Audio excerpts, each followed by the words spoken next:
Hi everybody, this is the start of the how I did the Daryl doll tutorial. Let's go ahead and jump right in.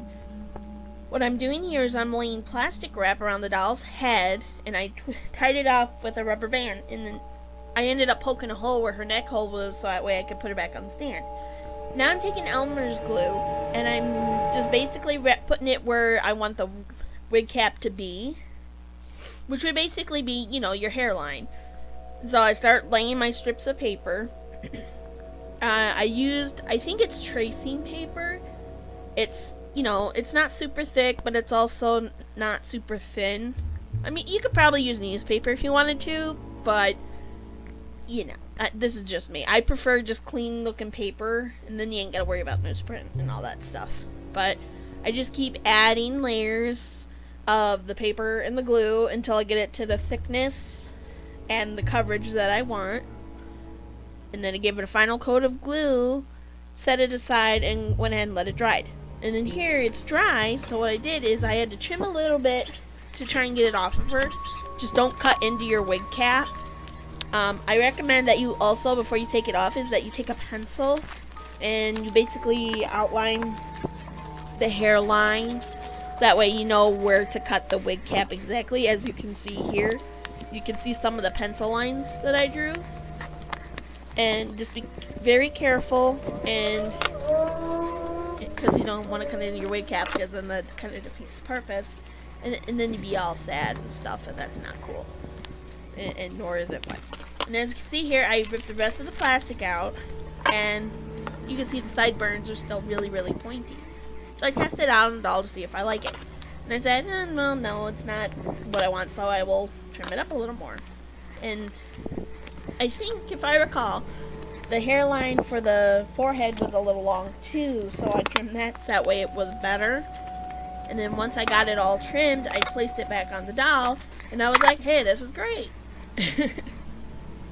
And then once I did that, then I went ahead and started putting my wefts on. And the way I made my wefts is I laid down a piece of parchment paper, and I cannot stress enough that it has to be parchment paper. Wax paper will not release your glue.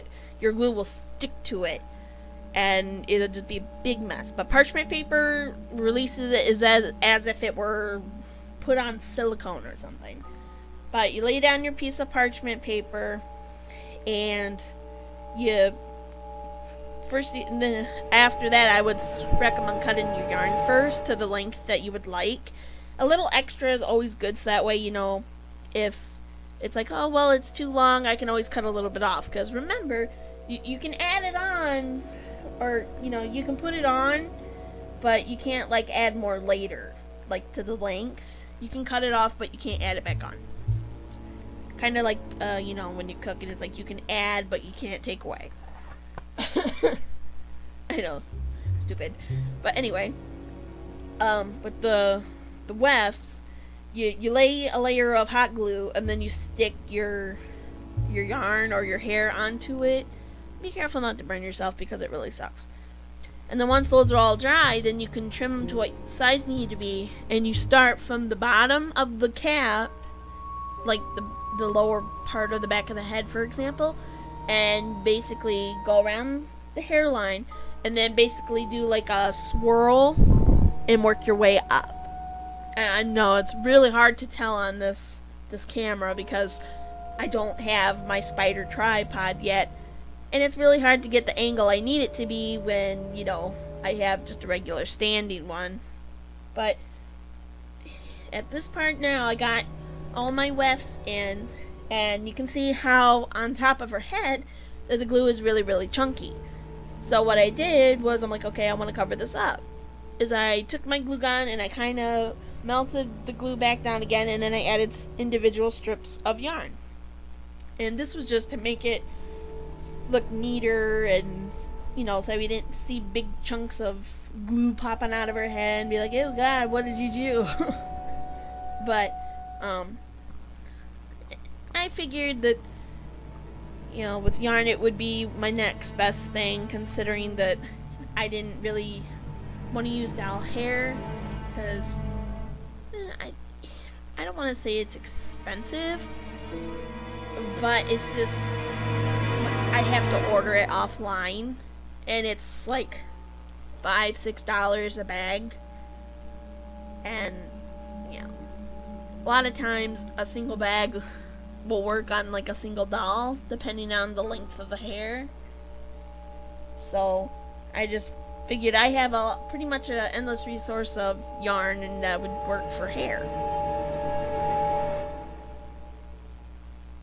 And as you can see here, I'm finishing up by doing the hairline with individual pieces, that way it looks nice.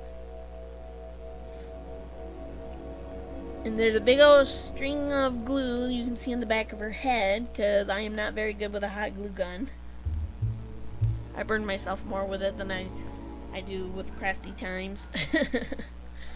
And here I am finishing it up, and I'm, you know, trying to give her like a hairstyle.